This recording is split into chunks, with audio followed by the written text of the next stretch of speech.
कहानी के शुरुआत में हमें इस कहानी के मेन कैरेक्टर को दिखाया जाता है जिसका नाम क्राई एंड्री है। मार्केट में खबर थी कि ग्रीवर्स अपने साथ कुछ नए मेंबर को ले रहे हैं। वो भी इस एग्जाम को देने के लिए जा रहा था। इससे पहले वो 5 बार और गया, पर गिल्ड के लोगों ने उसे कमजोर समझ के वहाँ से भगा दिया था। जब वो टेस्ट देने के लिए जाता है तो वहाँ पर वो देखता है कि बहुत सारे लोग टेस्ट देने के लिए आए हैं। उसे नहीं लगता कि इतने सारे लोगों में से कोई उसे चुनेगा, इसलिए वो पहले ही हिम्मत हार जाता है। जब वो पब के पास लाइन में खड़ा होता है तभी उसको वहाँ पर एक लड़की मिलती है जिसका नाम लूदा है। वो कहती है कि हे, तुम भी क्या पार्टी ज्वाइन करने के लिए आए हो? लूदा अभी अभी लेवल 3 में प्रमोट हुई है। वो क्राई को देखकर उसका दोस्त बनना चाहती थी, इसलिए वो उसकी तरफ हाथ बढ़ाती है, बट क्राई यहाँ पर हाथ नहीं मिलाता है और कहता है कि मेरा नाम क्राई एंड्री है, तुमसे मिलकर अच्छा लगा लूदा। लूदा उसे काफी परेशान देखती है, इसलिए उसको इस बात का बुरा नहीं लगता कि उसने हाथ नहीं मिलाया। लूदा उसे बताती है कि मैं अकेली थी, इसलिए वाइफ बोल के खजाने को हैंडल नहीं कर सकती थी, इसलिए मैं क्लैन में ज्वाइन होना चाहती हूँ। तभी यहाँ पर एक हट्टा कट्टा आदमी खड़ा होता है। वो उस लड़की से कहता है कि ये जगह तुम्हारे लिए नहीं है, चलो भागो यहाँ से। जिस बात से वो दोनों ही आपस में लड़ने लगती है। इतनी देर में यहाँ पर सिक्योरिटी आती है और वो कहती है कि तुम्हें अपना लाइसेंस रद्द नहीं करवाना है तो शांति से लाइन में खड़े हो जाओ। सिक्योरिटी गार्ड को देखकर क्राई यहाँ पर अपना मुंह छिपा लेता है ताकि कोई फिर से उसको यहाँ से निकाल ना दे। जिसके बाद सीन कट होता है और वो लोग अब पब के अंदर पहुँच चुके थे। तभी लूदा कहती है क्या मस्त जगह है, क्या तुम भी कभी इस जगह पे आए हो? क्राई उसे जवाब देता है कि हाँ, मेरा यहाँ पर 5वीं बार है। जिसकी बात सुनकर लूदा को यहाँ पर काफी बुरा लगता है और वो उससे माफी भी मांगती है, पर क्राई कहता है कि चलो कोई बात नहीं, क्योंकि जिसके पास ताकत होती है वो अपने रैंक बढ़ाते हैं और आगे बढ़ते हैं, और जिसके पास कुछ भी नहीं होता है वो जिंदा रहने के लिए छोटे छोटे मौकों को पकड़ते हैं। तभी लूदा उससे पूछती है कि वो सामने जो पार्टी बैठी हुई है वो पार्टी कौन है? क्राई उसे बताता है कि वो आर्क ब्रेक के मेंबर है। वो बहुत ही पावरफुल पार्टी है, अगर उनने किसी को अपने साथ चुन लिया तो उसकी पूरी जिंदगी ही संवर जाएगी। पर जहाँ तक लोग जानते हैं कि उनने काफी टाइम से किसी भी नए मेंबर को अपने साथ ज्वाइन नहीं किया। तभी उनके साइड में एक और चेयर खाली होती है जिस पर कोई नहीं होता है और वो चेयर ग्रीवेंस सोल्स की होती है। वो इस किंगडम की सबसे स्ट्रॉन्ग पार्टी है। इतनी ही देर में वही हट्टा कट्टा आदमी यहाँ पर आ जाता है और वो कहता है कि हे, तुम लोग यहाँ पर अंदर भी आ गए, तुम्हें पता है ना कि चूजों का यहाँ पर कोई काम नहीं। तभी वो हट्टा कट्टा आदमी उनको बताता है कि वो ग्रीवेंस सोल्स की चेयर है। वो लोग कुछ साल पहले इस किंगडम में आए थे, पर अपनी जबरदस्त पावर के साथ उनने एक अपनी अलग ही पहचान बना ली है जिन्हें लोग द ग्रीवेंस सोल्स के नाम से जानते हैं। इतनी ही देर में यहाँ पर एक लाल बालों वाला लड़का शोर मचाने लगता है और कहता है कि मेरे पास इतना टाइम नहीं है, मुझे लगता था कि यहाँ पर सिर्फ बेस्ट लोग ही आएंगे, पर यहाँ पर तो भीड़ बकरियां भी आ गई। वो लड़का ग्रीवर्स के साथ ज्वाइन होना चाहता था पर वो लोग यहाँ पर थे ही नहीं, इसलिए उस लड़की को यहाँ पर बहुत ज्यादा गुस्सा आता है। तभी ये तमाशा बंद करने के लिए एक लड़की खड़ी होती है जिसका नाम टीनो है।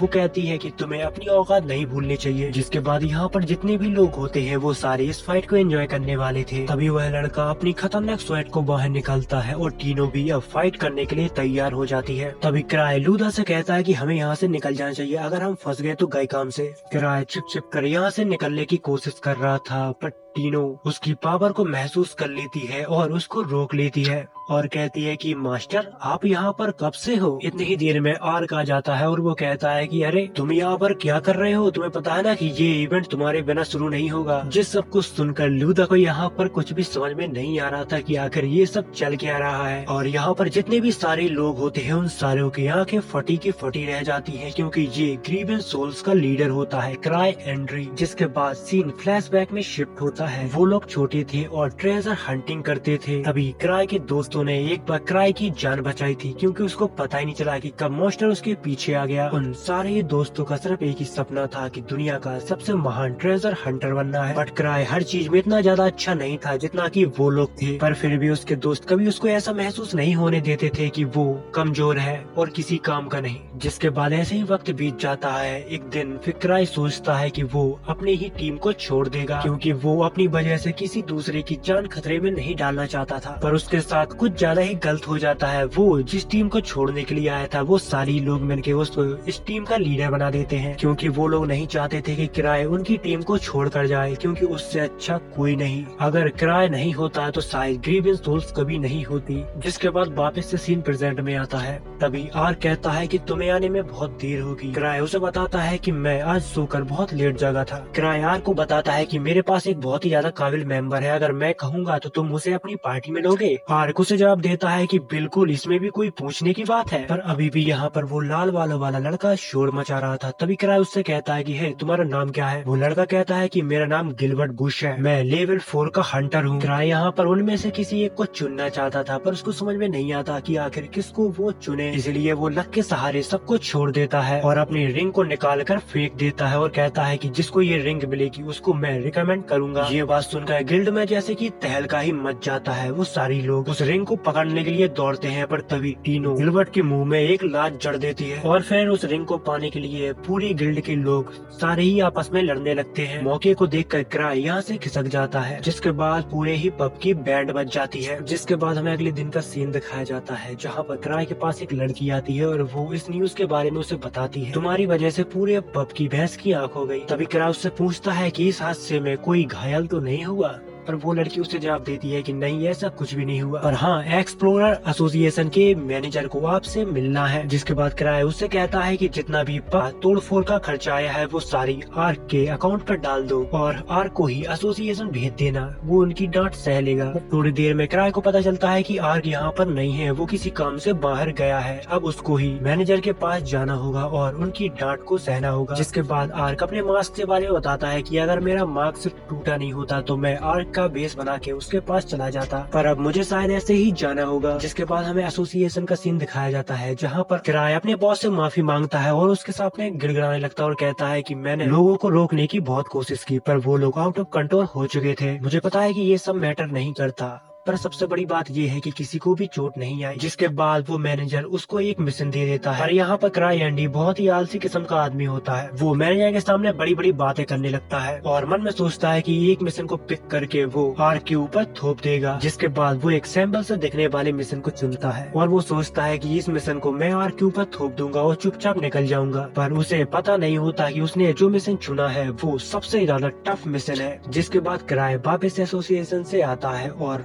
आर्क के पास जाता है, बट उसको आर्क वहाँ पर नहीं मिलता है, क्योंकि वो किसी काम से बाहर गया था, क्योंकि उसे नोबल ने बुलाया था, इसलिए वो कुछ समय के लिए वापस नहीं आ सकता। तभी टीनो क्राई से कहती है कि देखो मास्टर, मुझे ये रिंग मिल गई, और वो कहती है कि मैं नहीं चाहती थी कि कोई और तुम्हारी रिंग अपने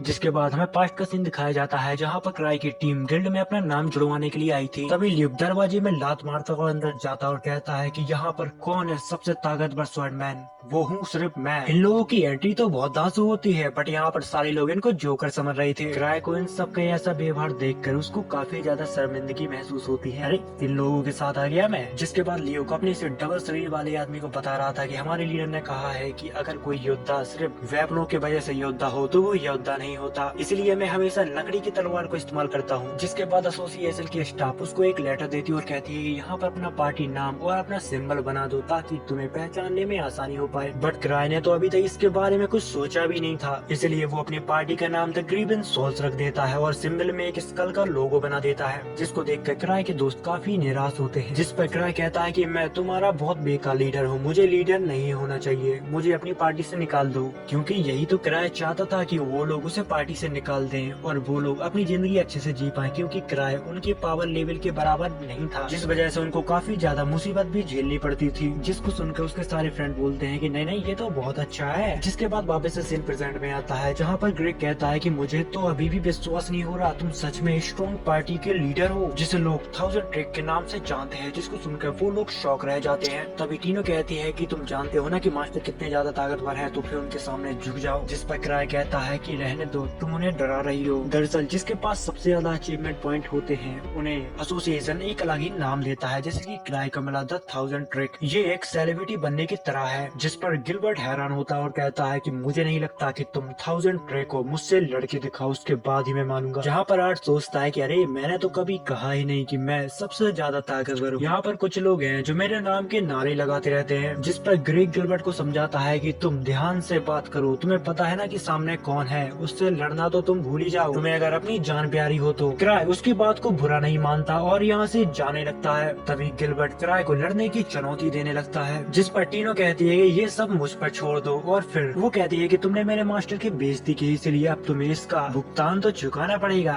जिसके बाद सीन सख्त होता है और गिलबर्ट और टीनो दोनों ही अब लड़ने के लिए आमने सामने होते हैं, जहाँ पर टीनो अपने हथियारों को नीचे डाल देती है और कहती है अगर मैं इनके साथ तुमसे लड़ूंगी तो तुम शायद मर भी सकते हो। जिसके बाद गिलबर्ट भी अपने हथियार को नीचे रख देता और कहता है मैं नहीं चाहता कि लोग कहें कि हथियार से तुम सिर्फ एक लड़की से जीत पाए। जहाँ पर आर्ट सोच में बीता था कि ये दोनों ही लेवल 4 के हैं, पता नहीं कौन जीतेगा। जिसके बाद टीनो गिलबर्ट के ऊपर हमला कर देती है। गिलबर्ट यहाँ पर बहुत ही मुश्किल से उसके हमले से डॉज करता है, बट तभी टीनो की उसमें एक लात पड़ जाती है, जिससे गिलबर्ट बहुत दूर जाके गिरता है। सबको लगता है कि बस गिलबर्ट का अब खेल खत्म हो गया। जिसके बाद गिलबर्ट उठता है और कहता है कि ये मैच इतनी आसानी से खत्म नहीं हो सकता। तभी टीनो उसको अपने लॉक में फंसा लेती है और फिर थोड़ी देर बाद ये मैच टीनो बहुत ही आसानी से जीत जाती है। यहाँ पर नीचे पड़ा हुआ गिलबर्ट काफी मायूस था। तभी हमें गिलबर्ट का फ्लैशबैक दिखाया जाता है। वो बचपन से ही काफी ज्यादा स्ट्रॉन्ग था। जिसके बाद जब वो बड़ा हुआ तो उसने एक अपनी पार्टी बनाई, पर सारे लोग कमजोर होने के कारण उसको अपनी ही पार्टी छोड़नी पड़ी। जिसके बाद से वापस से सीन प्रेजेंट में आता है, जहाँ पर क्राई गिलबर्ट से कहता है कि तुमने अपनी पुरानी पार्टी छोड़ दी क्योंकि लोगों के बीच में तुम्हारी पावर काफी ज्यादा डिफरेंट थी। जिसको सुनकर गिलबर्ट हैरान हो जाता और कहता है कि ये सब तुम्हें कैसे पता। जिस पर क्राई जवाब देता है क्योंकि मैं भी इस चीज से गुजर चुका हूँ, पर हमारी टीम ने उसको नहीं छोड़ा। यहाँ पर क्राई खुद के ही बारे में बात कर रहा था, क्योंकि उसकी पावर में और उनकी दोस्तों की पावर में बहुत ज्यादा डिफरेंस था, पर फिर भी उन लोगों ने कभी क्राई को अकेला नहीं छोड़ा। गिलबर्ट को अभी भी क्राई के ऊपर यकीन नहीं होता कि ये इतनी स्ट्रॉन्ग पार्टी का लीडर आखिर कैसे है, पर आज तक किसी ने इसकी पावर को देखा ही नहीं। जिसके बाद क्राई गिलबर्ट की स्वेट के पास जाता है और उसको टच करता है और फिर उसमें से बहुत ही खतरनाक फ्लेम बाहर निकलने लगती है, जिसको देखकर गिलबर्ट भी हैरान होता है कि इतनी खतरनाक फ्लेम वो भी आता है हैंडल नहीं कर पाया और ये आदमी बहुत ही आसानी से इसको कर ले रहा है। जिसको देखकर गिलबर्ट को उसके ऊपर यकीन हो जाता है, सच में ये बहुत ज्यादा ताकतवर है, क्योंकि अभी तक उसने अपने हाथों में स्वॉर्ड को भी लिया, फिर भी उसके अंदर से इतनी खतरनाक फ्लेम बाहर निकल रही है। जिसके बाद सीन शिफ्ट होता है और हमें क्राई को दिखाया जाता है, जो अपने ऑफिस में बैठा बैठा बोर हो रहा था, क्योंकि उसने टीनो की टीम को एक मिशन पर भेज दिया था, जिसमें ग्रीक, लूथा और गिलबर्ट भी होता है। जहाँ पर हमें पता चलता है कि क्राई को रिंग्स का बहुत ज्यादा शौक है और वो यहाँ वहाँ से रिंग कलेक्ट करता ही रहता है और एसोसिएशन का पैसा फूंकता रहता है। जिसके बाद क्राई को याद आता है कि उसको अपने रिलिक चार्ज करवाना था और वो एक लड़की के पास आ जाता है। वो लड़की थोड़ी देर बाद डेंजन के अंदर हंटिंग करने के लिए जाने ही वाली थी, पर उससे पहले क्राई यहाँ पर आ जाता है, जहाँ पर वो लोग क्राई की बहुत ज्यादा रिस्पेक्ट करते हैं और उसको एक फैंटम के बारे में बताते हैं कि वो नॉर्थ हाईवे पे आ गया था। 3rd लेवल के नाइट वहाँ पर मौजूद थे, इसलिए वो सारे ही लोग वहाँ पर मारे गए। लगता है कि वो बहुत ज्यादा ताकतवर फैंटम है। उस सारे लोग मारने के बाद उसने एक वाइट वोल्फ का रूप ले लिया था, ऐसा वहाँ के लोग कह रहे हैं। जहाँ पर क्राई को याद आता है कि उस मिशन के लिए तीनों की टीम को उस जगह के लिए भेजा था। जब वो अपने ही दिए गए मिशन को वापस से चेक करता है तो उसमें बहुत सारे लोग लेवल 5 के होते हैं, बट किसी को नहीं पता कि वो जिंदा है या फिर मर गए। जिस बात से उसको भी काफी चिंता होने लगती है, क्योंकि उसने टीनों को भेजा था वहाँ पर। जिसके बाद हमें टीनों की टीम को दिखाया जाता है, जो जंगल में उस ट्रेजर को ढूंढ रही थी, और दूसरी तरफ हमें क्राई को दिखाया जाता है, जो काफी परेशान था कि उसने इतनी बड़ी गलती आखिर कर कैसी थी। जिसके बाद क्राई खुद ही सोचता है कि अब वो उनकी मदद करेगा। वो उनसे पहले ही उस ट्रेजर के पास पहुंच जाएगा ताकि उनको फैंटम से ना उलझना पड़े। जिसके बाद वो यहाँ से एक सीक्रेट दरवाजा खोलता है। दूसरी तरफ हमें टीनों को दिखाया जाता है, जिनको चलते चलते रात हो चुकी थी। तभी उनके ऊपर एक फैंटम वॉल्फ अटैक करता है। दूसरी तरफ हमें क्राई को दिखाया जाता है, जो एक बोरी में किसी चीज को भरकर ले जा रहा था। तभी उसको एवा देख लेती है और कहती है कि तुम ये सब कहाँ ले जा रहे हो। जिस पर क्राई जवाब देता है कि मैं तो बस घूमने जा रहा था। जिसके बाद क्राई अपने चेहरे को ढकता है और यहाँ से उड़कर चला जाता है। जिसके बाद हमें पास्ट का सीन दिखाया जाता है, जहाँ पर ग्रेवन सोल्स अपनी टीम के साथ जश्न मना रही थी। उनको किंगडम में यहाँ सिर्फ एक ही हफ्ता हुआ था और एक ही हफ्ते के अंदर ल्यूक की तलवार टूट जाती है, जिससे वो काफी ज्यादा निराश रहता है। जिस पर लीज उसे जवाब देती है कि अरे छोड़ो यार, वो बस एक लकड़ी की तलवार थी। यहाँ पर वो लोग थोड़ी देर पहले साइक्लोप्स को मार कर आए थे। जिस पर एक आदमी कहता है क्या बकवास कर रहे हो साइक्लोप्स, तुम बच्चों उनको नहीं मार सकते, वो बहुत ज्यादा ताकतवर होते हैं। जिस पर लीज उसका सिर उसे दिखाती है, जिसको देखकर वो आदमी शॉक रह जाता है। जिसके बाद से वापस से सीन प्रेजेंट में आता है, जहाँ पर टीनो की टीम धीरे धीरे करके उन वॉल्फ को मार के आगे बढ़ती रहती है। तभी ग्रेग गिलबर्ट से कहता है कि तुमने अपनी स्वैट की पावर को इस्तेमाल क्यों नहीं किया। तभी गिलबर्ट उसको जवाब देता है कि मेरे स्वैट में अब माना नहीं बचा है, क्योंकि कराए ने स्वैट की पूरी पावर को यूज कर लिया था। इसी में वो लोग थक जाते हैं और कहते हैं कि हमें आगे नहीं बढ़ना चाहिए, हमें अपनी जान बचानी चाहिए। अभी टीनो उनको जवाब देती है कि मास्टर ने हमें ये मिशन दिया है तो हमें किसी भी हालत में इसको पूरा करना ही होगा, चाहे वो कितना भी मुश्किल हो। जहाँ पर हमें पता चलता है कि कराए हर मुसीबत से पहले ही सब कुछ कैलकुलेट कर लेता है। जिसके बाद टीनो की टीम आगे बढ़ती है तो उनको वहाँ पर बहुत सारे वुल्फ मिलते हैं, जहाँ पर वो लोग स्ट्रेटेजी बना रहे थे कि वुल्फ से बचकर हमें गुफा के अंदर जाना होगा। दूसरी तरफ हमें कराए को दिखाया जाता है जो उड़ते उड़ते उन सभी को ढूंढ रहा था, पर अभी भी उसको कोई भी नजर नहीं आया था। दूसरी तरफ हमें टीनो की टीम दिखाई जाती है, जहाँ पर वो गुफा के अंदर जाते हैं तो उनको और भी सारे वुल्फ मिलते हैं, जिनके साथ वो फाइट करने लगते हैं। वो लोग टीम वर्क के साथ उन सारे वुल्फ को खत्म कर देते हैं, पर ये इतना भी आसान नहीं था। अंदर से कुछ और वुल्फ उनसे लड़ने के लिए आ जाते हैं। यहाँ पर गिलबर्ट उनके साथ फाइट करने लगता है। गिलबर्ट बोलता तो बहुत ज्यादा है, पर उसी के साथ वो स्ट्रॉन्ग भी है। बट यहाँ पर लूदा बहुत कुछ तो नहीं कर सकती है, पर वो चोर की तरह सभी दुश्मनों की जगह करेक्ट बता सकती है, जिस टीम वर्क का फायदा टीनो उठाती है और उन मॉन्स्टरों को खत्म कर देती है। जहाँ पर टीनो को लगता है कि ये सब कुछ मास्टर ने पहले भाप लिया होगा, इसलिए उनने इन लोगों को मेरे साथ भेजा। यहाँ पर गिलबर्ट को भी टीम वर्क के साथ फाइट करने में बहुत मजा आ रहा था। तभी उसको अपने पास्ट याद आता है, जब उसकी टीम उसके साथ मैचअप नहीं कर पाती थी, इसीलिए उसने अपनी ही टीम को लीव कर दिया। बट उसको आज समझ आ रहा था कि जब वो कमजोर पड़ता है तो कैसा लगता है। गिलबर्ट को वॉल्फ के साथ लड़ने में बहुत परेशानी आ रही थी, जिस पर ग्रेग गिलबर्ट का साथ देता है, जिस वजह से गिलबर्ट उस मॉन्स्टर को बहुत ही आसानी से खत्म कर देता है। जिसके बाद उनकी टीम आगे बढ़ जाती है। तभी टीनो को किसी की प्रेजेंस फील होती है, बट जहाँ तक उनको समझ में आ रहा था तो ये शायद एक बॉस की पावर भी हो सकती है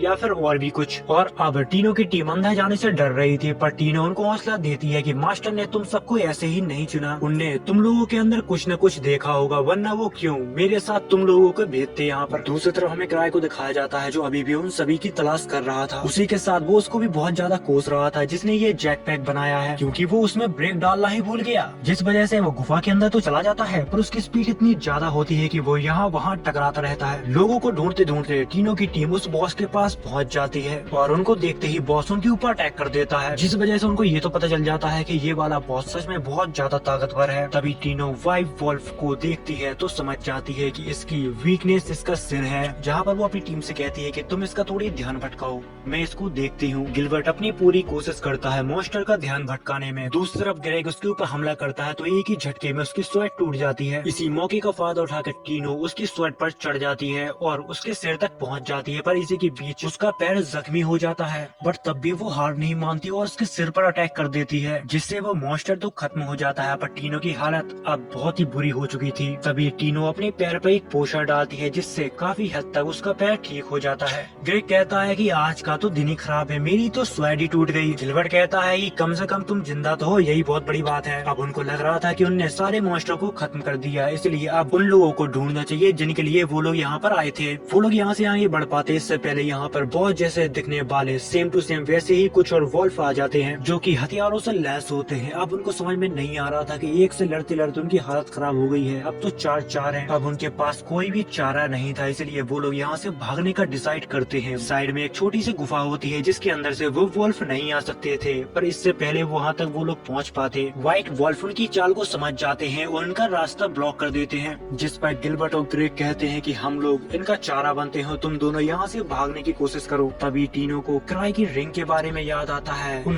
वॉल्फ की आंखों पर शूट करेगी और यहाँ से भागने की कोशिश करेगी, बट इसके लिए भी थोड़ा टाइम चाहिए, जिस पर गिलबर्ट उन मॉन्स्टरों के साथ भिड़ जाता है। लूदा और ग्रेग भी इसमें उसका साथ देती है। मौके को देखकर टीनो उस मॉन्स्टर के मुंह पे शूट कर देते हैं, जिससे उनको थोड़ा टाइम मिल जाता है। तभी गिलबर्ट को बहुत ही तेजी से एक पंच टकराता है, जिससे वो जाके दीवार से टकरा जाता है। अब टीनो की टीम को कोई भी तरीका नजर नहीं आ रहा था जिससे वो यहाँ से बच के बाहर निकल पाए। तभी अचानक से क्राई एक मॉन्स्टर से टकरा जाता है, जिसको देखकर वो सारे मॉन्स्टर उससे डरने लगते हैं। बट जिससे क्राई टकराया था वो मॉन्स्टर क्राई के ऊपर अटैक कर देता है, बट वो मॉन्स्टर उसको एक खरोच भी नहीं पहुंचा पाता, जिसको देखकर वो सदमे में चला जाता है। जिस पर क्राई थोड़ी हीरो बनने की कोशिश करने लगता है। वो कहता है कि मुझे माफ करना, मेरे पास 17 जिंदगियां हैं। जिसके बाद उसी मॉन्स्टर के ऊपर क्राई बहुत ही खतरनाक एक अटैक करता है, जिसको देखकर टीनो की टीम कहती है क्या ये सच में लेवल 8 है, ये तो सच में बहुत ज्यादा ताकतवर है। जिस पर क्राई सोचता है कि ये लेवल 3 का मॉन्स्टर है, पर ये बहुत ज्यादा ताकतवर है। जहाँ पर हमें पता लगता है कि क्राई के पास कोई भी पावर नहीं है, उसने ये सब बस शूटिंग रिंग की वजह से से किया हुआ था।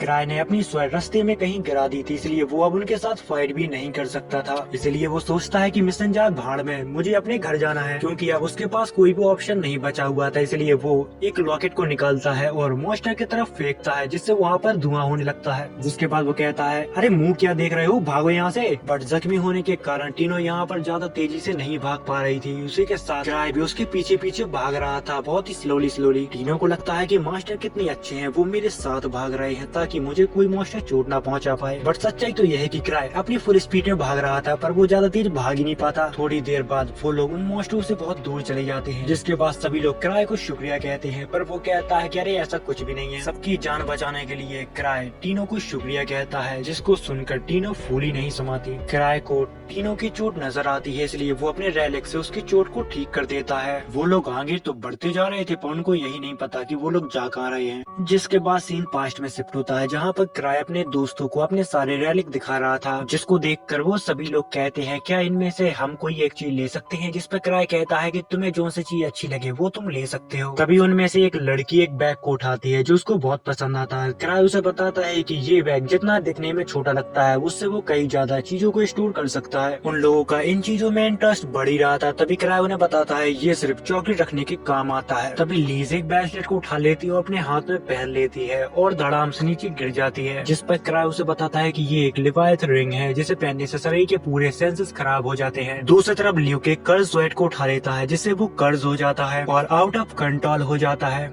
और वो कहता है कि मैं दुनिया के सारे इंसानों को खत्म कर दूंगा। जिसके बाद वापस से सीन प्रेजेंट में आता है। वो लोग अभी भी गुफा के अंदर चल रहे थे, वो अभी तक एग्जिट को ढूंढने में नाकाम रहे। सभी लोग क्राई के पीछे ऐसे चल रहे थे जैसे कि क्राई को रास्ता पता हो, पर सच्चाई तो ये है कि क्राई को खुद नहीं पता कि वो जा कहाँ रहा है। मुझे पता है कि ये सब ट्रेनिंग का हिस्सा है, पर हम जा कहाँ रहे हैं। जिस पर क्राई सोचता है कि मुझे खुद भी नहीं पता, पर पता नहीं क्यों ये सभी लोग मुझ पर ऐसे निर्भर हो रहे हैं जैसे कि मैं सब जानता हूँ। चलते चलते वो एक ऐसी जगह पे पहुँच जाते हैं जहाँ पर दो रास्ते होते हैं। बट टीनो यहाँ पर दूर से उन लोगों को देख लेती है जिनको ढूंढने के लिए वो लोग यहाँ पर आए थे। जिस पर टीनो कहती है कि मैंने कहा था ना, मास्टर जो करते हैं उसके पीछे कुछ न कुछ वजह होती है। वो लोग लेवल 5 के हंटर थे, पर इस समय पे वो बहुत ज्यादा जख्मी थे। रुडोल्फ जिस पार्टी का लीडर था, वो उन्हें ढूंढने के लिए शुक्रिया कहता है। पर टीनो उससे कहती है कि मुझे शुक्रिया मत करो, मेरे मास्टर को करो, क्योंकि उनकी वजह से हम लोग यहाँ तक पहुँचे हैं। जिस पर क्राई जवाब देता है कि मैंने ऐसा कुछ भी नहीं किया। रुडोल्फ की पार्टी यहाँ पर काफी समय से फंसे हुए थे, इसलिए उनके पास कोई भी एनर्जी नहीं थी। जिसके बाद क्राई अपने बैग से बहुत सारी चॉकलेट निकालता है और सभी को दे देता है। तभी गिलबर्ट क्राई से पूछता है कि आखिर ये काम कैसे करता है। जिस पर क्राई कहता है कि ये एक सिगरेट है। ग्रेक उस पार्टी के लीडर से कहता है कि तुम लोग तो लेवल 5 के हो, फिर भी उन वॉल्फ को नहीं हरा पाए। जिस पर वो जवाब देता है कि हमारा सामना वॉल्फ से नहीं, स्कल पहने हुए एक फैंटम से हुआ था। वो इतना ज्यादा ताकतवर था कि उसने हमें कीड़े मकोड़े की तरह हरा दिया। उसे हम बहुत ज्यादा कमजोर लगे, इसलिए उसने हम लोगों को खत्म नहीं किया। वो फैंटम इतना ज्यादा ताकतवर था कि शायद 1000 स्वैड भी उसको ना हरा पाए। दरअसल 1000 स्वैड क्राई के बचपन के दोस्त लियोक का नाम है। जिस पर क्राई सोचता है कि क्या मजाक कर रहे हो, अगर इतना कोई ताकतवर होता, अगर ऐसे फैंटम एग्जिस्ट करते होते तो लियोक कब का उन्हें मार चुका होता। पर अभी वो आ गया तो मुझे नहीं लगता कि टीनो उसे हरा पाएगी।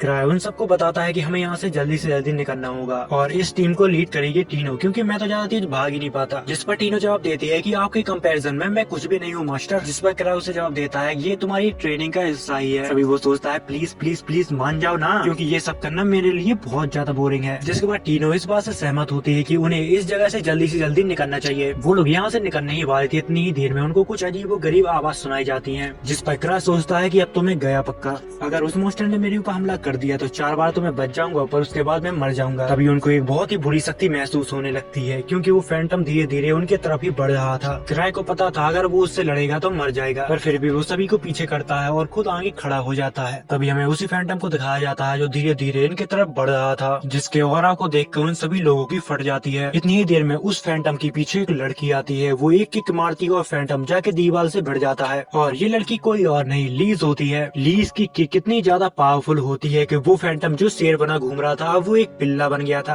लीज यहाँ पर क्राई के ऊपर गुस्सा होने लगती है और कहती है कि मैं तुमसे मिलने के लिए तुम्हारे यहाँ पर आई थी, बट मुझे पता चला कि तुम वहाँ पर हो ही नहीं। तुम ऐसे खतरनाक जगह पे आखिर आए ही क्यों? टीनो यहाँ पर बहुत ज्यादा डरी हुई थी, क्योंकि उसको पता था अब पहाड़ उस पे ही टूटने वाला है, क्योंकि क्राई को संभालने की जिम्मेदारी उसको ही दी गई थी। गिलबर्ट बीच में बोलने की कोशिश करता है, तभी लीज उसको दूर फेंक देती है, जिससे उसकी बहुत बुरी हालत हो जाती है। ग्रेक और लूदा उसके ऊपर पोषण के ऊपर पोषण फेंकते जाते हैं, पर उसको इसका कुछ भी फायदा नहीं होता। क्राई लीज को शांत करवाता और कहता है कि इसमें टीनो की कोई भी गलती नहीं है, उसने व्हाइट वॉल्फ को हराया और इस मिशन को भी बहुत अच्छे से पूरा किया। दूसरी तरफ वो फैंटम एक वॉल्फ को बुलाता है, व्हाइट वॉल्फ उनके ऊपर गन चलाने लगता है, बट यहाँ पर लीज को उनकी गोलियों को फर्क नहीं पड़ता, जिसके बाद लीज बहुत बुरी तरह से व्हाइट वॉल्फ को खत्म कर देती है। मौके को देखकर फैंटम भी उसके ऊपर अटैक कर देता है, पर लीज अपने 2 उंगलियों से उसकी तलवार को रोक लेती है। लीज मार मार के उस फैंटम की बहुत बुरी हालत कर देती है। दूसरी तरफ सभी लोग शौक रहते हैं क्योंकि उन्होंने लाइफ में पहली बार किसी को इतना ज्यादा ताकतवर देखा था, और ये तो कुछ भी नहीं, ये तो सिर्फ ग्रीविन सोल्स की एक मेंबर है और ये बहुत ज्यादा ताकतवर है। फैंटम को बहुत बुरी तरीके से मारने के बाद लीज का गुस्सा शांत होता है, जिसके बाद हमें अगले दिन का सीन दिखाया जाता है जहाँ पर गिलबर्ट 1000 ट्रेक यानी कि क्राई के पास अपनी स्वेट को दे जाता है और सभी से कहता है कि मैं अपनी पुरानी पार्टी के पास वापस जा रहा हूँ। दूसरी तरफ हमें क्राई के दोस्तों को दिखाया जाता है जिन सभी ने वही स्कल वाला मास्क पहना हुआ था,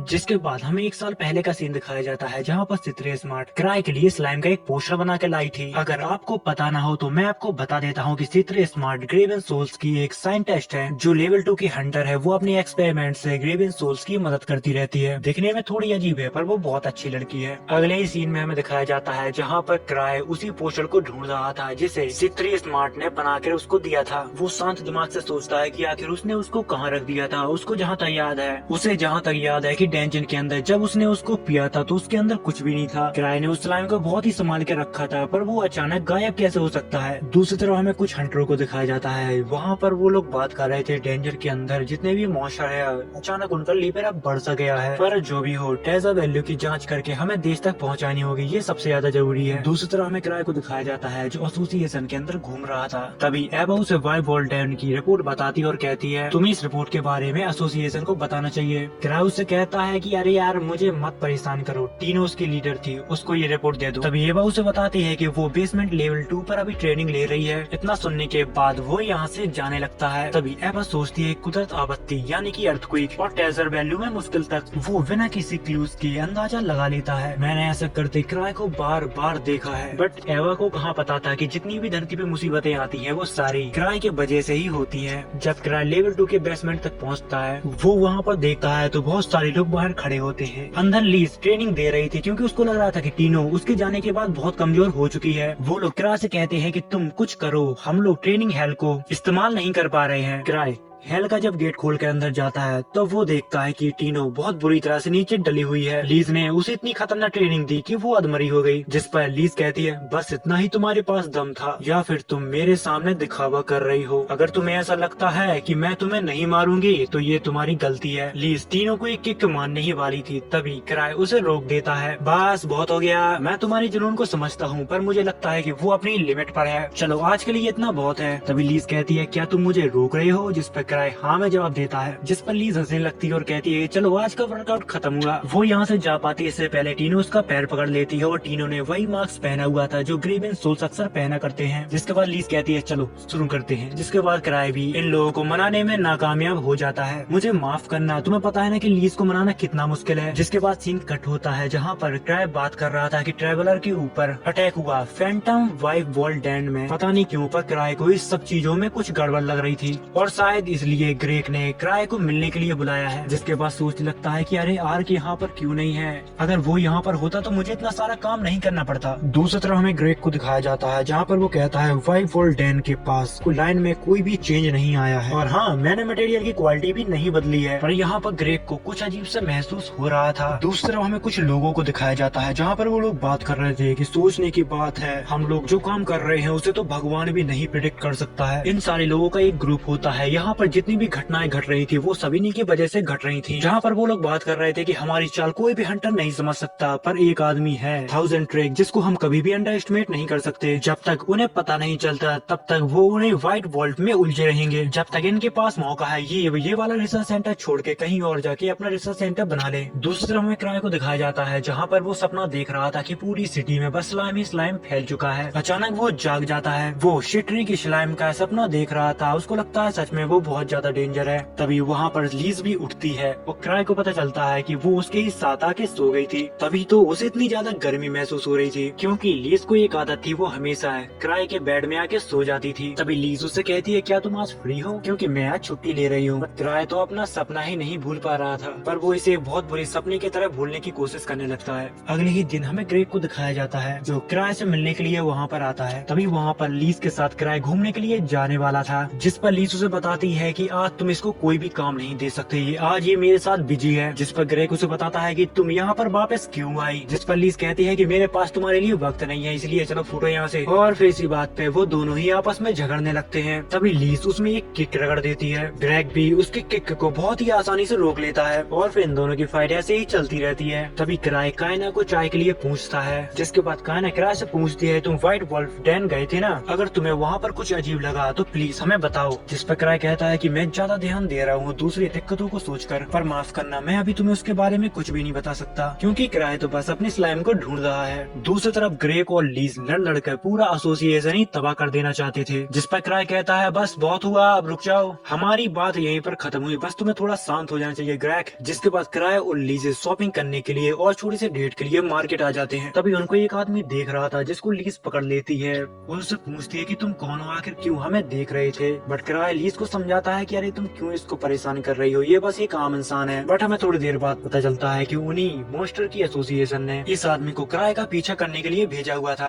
जिसके बाद में ग्रेग को दिखाया जाता है, जो क्राई के ऊपर काफी ज्यादा नाराज हो रहा था, क्योंकि क्राई से किसी भी चीज के बारे में पूछते हैं तो वो यहाँ वहाँ निकल जाता है। इसीलिए ग्रेग व्हाइट वॉल्फ डैन की इन्वेस्टिगेट 7 की टीम को सौंप रहा था, जिसके बाद 7 की टीम डैन के अंदर चली जाती है। वो लोग कहते हैं क्या मुसीबत है, क्राई की वजह से हमें यहाँ पर फंसना पड़ा। जिसके बाद में क्राई और लीज को दिखाया जाता है, जहाँ पर वो लोग एक छोटी सी डेट पर आए थे। क्राई उसे इस कैपिटल की सबसे अनसेफ जगह पे ले जाता है। तभी लीज उससे पूछती है, तुम इस जगह पे किसी से काम है क्या, जो तुम यहाँ पर हमें लेकर आए हो। जिस पर क्राई जवाब देता है कि हाँ, क्योंकि यहाँ पर लोग गायब हो रहे हैं। ऐसी जगह पे स्लाइम क्वार्टर को लोगों का गायब होना एक आम बात है। दरअसल क्राई चित्री का दिया हुआ स्लाइम को यहाँ पर ढूंढने के लिए आया था, क्योंकि उसको लग रहा था कि अगर उसने स्लाइम को नहीं ढूंढा तो वो पूरे शहर को तबाह कर देगा। तभी हमें उसी आदमी को दिखाया जाता है, जो इनका कुछ टाइम पहले पीछे कर रहा था। वो इन्हें देखकर परेशान होने लगता है और कहता है, ये कैसे हो सकता है, मुझे पता था कि मेरे पीछे कोई भी नहीं आ रहा, फिर भी इन्हें मेरे बारे में कैसे पता चल गया। उस आदमी ने अभी एक नई आइसक्रीम शॉप खोली थी, वहीं पर क्राई भी आ रहा था। इतनी ही देर में वहाँ पर एक सोफिया नाम की लड़की आती है।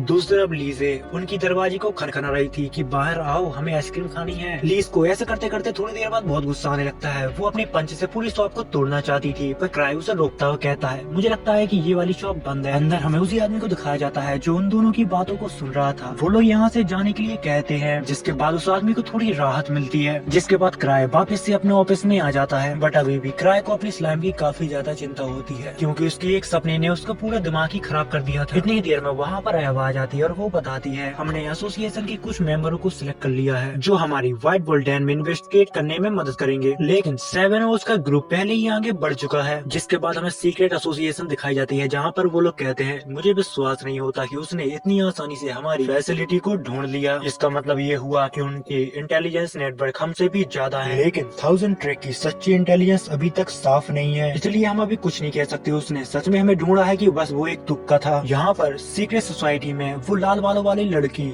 यानी कि सूफिया भी होती है। वो उन सबको 1000 ट्रैक से लड़ने के लिए कहती है। इतना सुन के सभी लोग डर जाते हैं, क्योंकि क्राई लेवल 8 का है और सबसे बड़ी बात यह है कि वो ग्रेवन सोल्स का लीडर है। किसी को नहीं पता कि वो कितना ज्यादा ताकतवर है। जिस पर सोफिया जवाब देती है कि मैं भी देखना चाहती हूँ कि वो कितना ज्यादा ताकतवर है और मेरे डिफेंस सिस्टम उसके सामने कितना टिक पाता है। जिसके बाद हमें तीनों को दिखाया जाता है, वो जब एसोसिएशन पहुँचती है तो वहाँ पर बहुत ज्यादा भीड़ होती है। तभी वो एक आदमी से पूछती है कि यहाँ पर क्या चल रहा है। वो बताता है कि एसोसिएशन की कोलैबोरेशन से सभी लोगों को व्हाइट वॉल्फ डैन में भेजा जाएगा। यहाँ पर जितने भी लोग होते हैं वो सारे हंटर्स होते हैं। इतनी ही देर में क्राई और एवा भी यहाँ पर आ जाते हैं, जहाँ पर क्राई उन सबसे पूछता है कि तुम लोग कौन हो, यहाँ पर क्या कर रहे हो। तभी एवा उसे बताती है कि ये सारे लोग डैन की जांच पड़ताल करने के लिए यहाँ पर आए हैं। जिस पर क्राई जवाब देता है कि इतने सारे लोगों को भेज रहे हैं, इन सभी लोगों की भरपाई करने के लिए एक हाथ और एक पैर को बेचना पड़ेगा। तभी क्राई कहता है कि हमारे सभी मेंबर एलाइट हैं, इसलिए मुझे नहीं लगता कि इतने इतने सारे लोग उसे संभालने के लिए काफी होंगे। मेरे हिसाब से आधे लोग काफी हैं। जिसकी बात सुनकर लोगों के भी डर को माहौल बन जाता है। वो लोग कहते हैं आधे लोग, ये तो बिल्कुल भी नहीं हो सकता। तुम्हें पता है ना कि वो डैन कितनी ज्यादा खतरनाक है। क्राई को लगता था वो बस एक डैन लेवल 3 का ट्रेजर वैल्यू है, पर अब वहाँ पर कुछ ज्यादा ही अलग होने लगा है, क्योंकि वहाँ के जो मॉन्स्टर है वो पहले से बहुत ज्यादा ताकतवर हो गए हैं। लेवल 3 और 4 तो उनके सामने टिक ही नहीं पाते। तभी क्राई कहता है ठीक है, अगर तुम्हारा इच्छा है तो तुम उसके अंदर जा सकते हो। मुझे लगा था कि आधे लोग काफी होंगे, पर तुम्हें अगर जाना हो तो जा सकते हो, मुझे इससे कोई फर्क नहीं पड़ता। इतनी ही देर में यहाँ पर लीज आ जाती है और वो कहती है अगर मैं होती तो आधे भी नहीं लेती, क्योंकि मैं अकेले ही जाती। जहाँ पर सभी लोग कहते हैं कि अरे हम भी स्ट्रॉन्ग है यार, हम उन मॉन्स्टरों से लड़ेंगे और उनको खत्म करके वापस भी आ जाएंगे। तभी लीज क्राई के पास जाती है और कहती है कि ये जॉब मुझे दे दो, बट क्राई सीधा उसके मुंह पे मना कर देता है, क्योंकि मैं नहीं चाहता कि ये सब तीनों के लिए बहुत दर्दनाक हो, और साथ ही वहाँ पर पहले ही बहुत लोग मौजूद हैं। जिसके बाद क्राई सभी लोगों को डेंजन में जाने के लिए हाँ कह देता है। दूसरी तरफ हमें 7 की टीम को दिखाया जाता है जो डेंजन की तरफ आगे बढ़ते जाते हैं। तभी डेन में जाने से पहले एक आदमी क्राई के पास आता है और उससे पूछता है कि हमें डेंजन में किसी चीज का ध्यान रखना होगा क्या। तभी क्राई कहता है कि तुम्हें एक स्लाइम को ढूंढना है। तभी वो आदमी कहता है भला डेंजन में स्लाइम क्या कर रहा होगा, लेकिन ऐसा होता है तो ध्यान रखना वो कोई नॉर्मल स्लाइम नहीं होगा। जिसके बाद हमें सीक्रेट एसोसिएशन को दिखाया जाता है जो किसी बारे में बात कर रहे थे। यह हमारी रिसर्च का परिणाम है, एक माना मटेरियल डिवाइस किसी खोज में कहीं पहुंचाने की बात कर रहे थे, बट उसमें एक बहुत बड़ी प्रॉब्लम होती है, क्योंकि उस रास्ते के बीच 1000 ट्रैक आ रहा था। अगर किसी भी चीज में 1000 ट्रैक आया तो उसकी टीम ग्रेवियन सोल्स भी उस लफड़े में पड़ जाती है। अगर उन लोगों ने हमारी रिसर्च के बारे में पता लगा लिया तो फिर हम गए काम से। तभी सोफिया कहती है कि कोई दिक्कत की बात नहीं, मेरा डिफेंस सिस्टम बहुत ही ज्यादा ताकतवर है। सोफिया के बारे में हम ज्यादा तो नहीं जानते, पर इतना है कि उसका दिमाग बहुत ज्यादा तेज है और वो किसी भी चीज को बहुत ही आसानी से कर लेती है बिना कोई सबूत छोड़े, क्योंकि उसके दिमाग में कुछ ऐसा चल रहा था जिससे वो पूरी ग्रेवियन सोल्स को संभाल सकती है। दूसरी तरफ हमें 7 की टीम को दिखाया जाता है जो मॉन्स्टर को मारते मारते डेंजन के काफी अंदर तक आ गई थी। उन लोगों ने जहाँ तक अपनी सभी जांच पड़ताल कर ली थी, जिसके बाद उनके पास एक कॉल आता है और दूसरी तरफ से कोई उसे कहता है कि तुम अगर काम हो गया हो तो डेंजन से बाहर आ सकते हो। जिसके बाद दूसरी तरफ हमें क्राई को दिखाया जाता है जहाँ पर उसको कुछ समझ में नहीं आ रहा था कि उसको आखिर क्या करना चाहिए। क्राई ओवर थिंकिंग वाला बंदा है। यहाँ के कुछ लोग ये भी कहते हैं कि क्राई फ्यूचर देख सकता है। तभी लीज क्राई से कहती है कि मैं तुम्हारे सामने लड़ने के लिए बहुत उत्सुक हूँ, क्योंकि पिछले बार मैं अपनी पूरी पावर तुम्हें नहीं दिखा पाई। वो लोग यहाँ पर बात कर ही रहे थे, इतनी देर में यहाँ पर स्त्री स्मार्ट आ जाती है। अरे क्या चल रहा है गाइस, कैसे हो?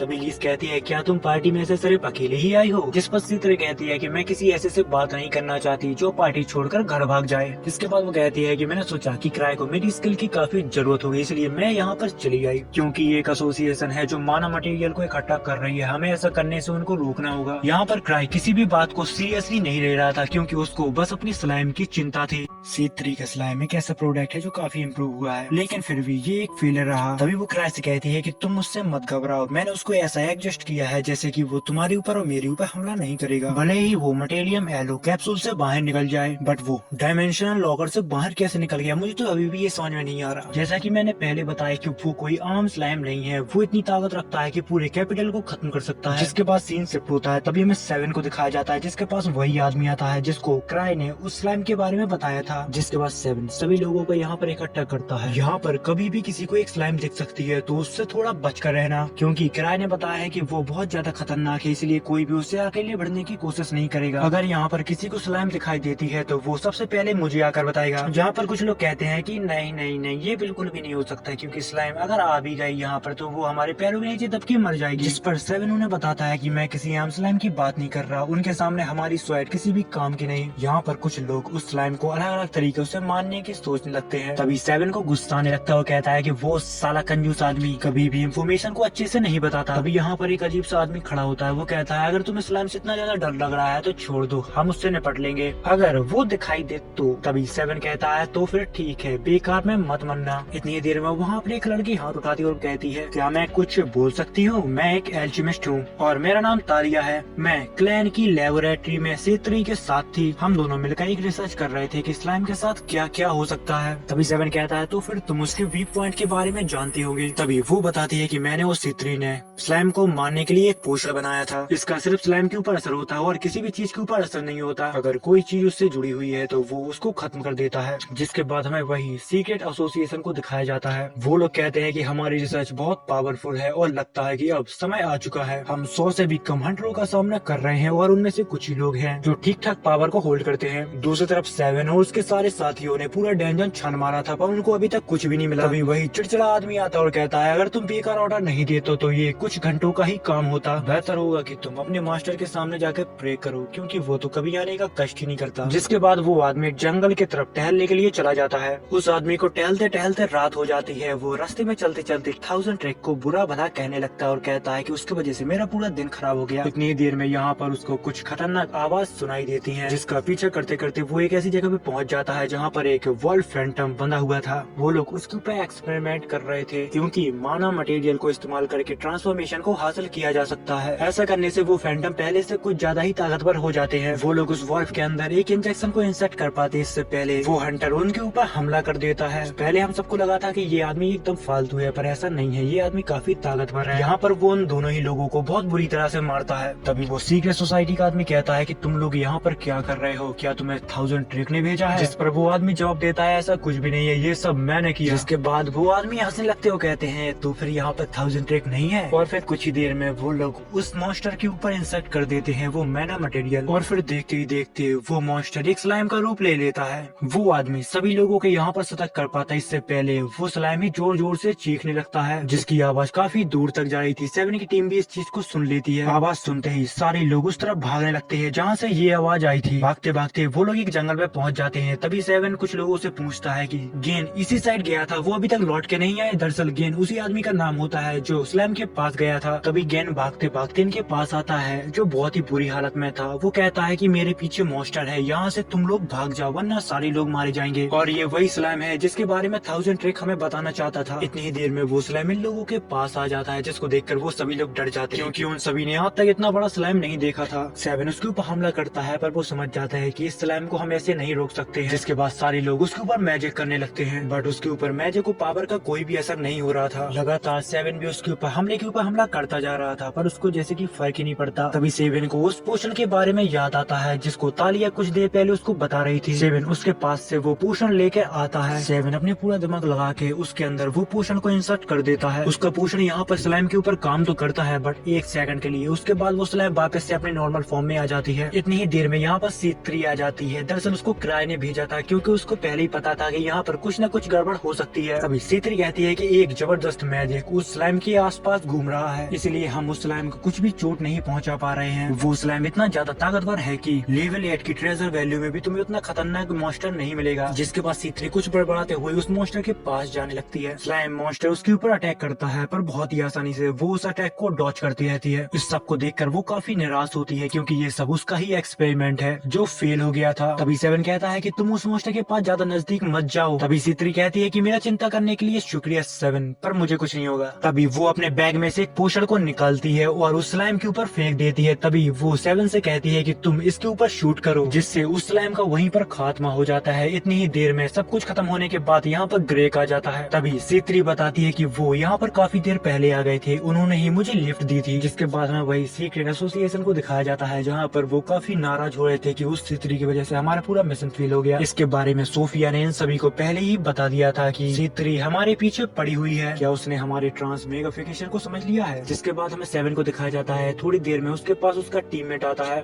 वो C3 के साथ एक छोटी सी फाइट रखना चाहता था पर उसके अंदर इतनी दम नहीं थी कि वो उससे पूछ सकता है क्योंकि वो लड़का जानना चाहता था कि वो लड़की आखिर कितनी ताकतवर है। अभी 7 उसे जवाब देता है कि तुम उसको कमजोर समझने की भूल मत करना, वो तुम्हें बहकाएगी कि वो बिल्कुल भी ताकतवर नहीं है, पर तुम उसके ऊपर विश्वास मत करना क्योंकि इस तरह वो किसी से भी अपना काम निकलवा सकती है। और जहाँ तक मुझे पता है तो वो ग्रीवर्स के दूसरे मेंबर की तरह एक मॉन्स्टर है जो अगर बेकाबू हो जाए तो उसको कोई भी नहीं संभाल सकता। दूसरी तरफ हमें किराए को दिखाया जाता है जिसकी गोदी में लीज बैठी हुई थी। ये सब देखकर तीनों को काफी शर्म आ रही थी।